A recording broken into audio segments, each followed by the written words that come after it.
Bagaimana kita dapat membedakan kuk dan beban? Apakah kuk dan beban menjadi murid Kristus? Jadi pelajaran kita pada malam hari ini, kita cook itu adalah kehendak Tuhan ya. Jadi cook itu adalah kehendak-kehendak Tuhan dan kehendak Tuhan itu tentu saja bisa kita dapat juga asosiasikan tentu saja kehendak Tuhan yang dapat terjadi itu mengasihi Allah dengan segenap hati kita dan mengasihi sesama. Itu dapat merujuk kepada 10 kehendak Tuhan atau 10 firman Tuhan atau 10 hukum Tuhan yang dapat kita katakan. Dan kalau kita mau hubungkan ya, 10 hukum itu juga dapat memberikan ketenangan, kesegaran. Kenapa? Kalau saya, misalnya, saya membunuh, saya berzina, atau saya melakukan yang tidak sesuai dengan apa yang Tuhan kehendaki dari 10 hukumnya, maka itu tidak membawakan ketenangan. Kan saya menjadi resah.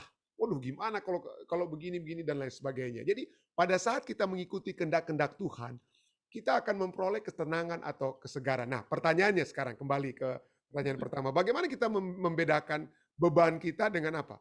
Beban kita dan cook tersebut. Ya, jadi kalau beban-beban itu tidak ada hubungannya. Boleh kita katakan tidak ada hubungannya dengan pertumbuhan karakter, tidak ada hubungannya dengan firman Tuhan yang dapat terjadi kepada kita. Jadi misalnya, kalau kita firman Tuhan sudah jelas-jelas katakan jangan kamu khawatir tentang hari depan, tapi kita bilang, aduh saya berbeban pendeta. Oh, kenapa kamu berbeban? Iya, saya punya beban, saya harus punya mobil 5 dan lain sebagainya. Istilahnya ya.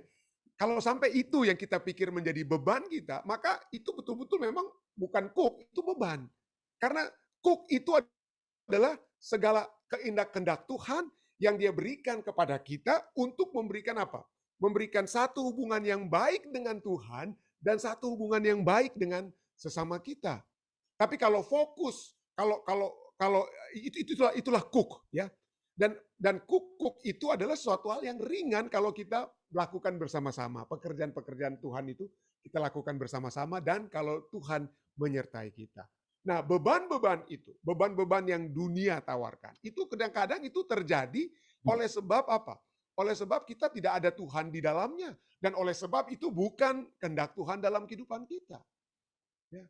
Bukan kehendak Tuhan dalam kehidupan kita. Ada orang memiliki beban untuk menjadi kaya raya.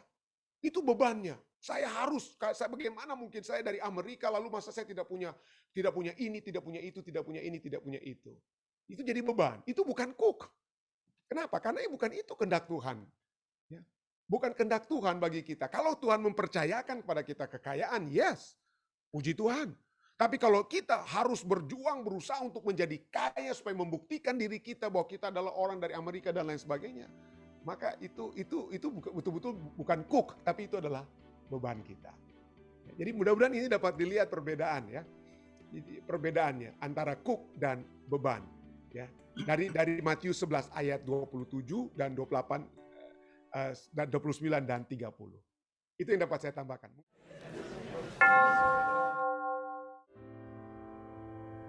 Untuk kemuliaan nama Tuhan. Kiranya ini juga dapat menjadi bagian saudara-saudari semua di jemaat Anda masing-masing, di mana saja. Saya bawa ini dalam nama Yesus.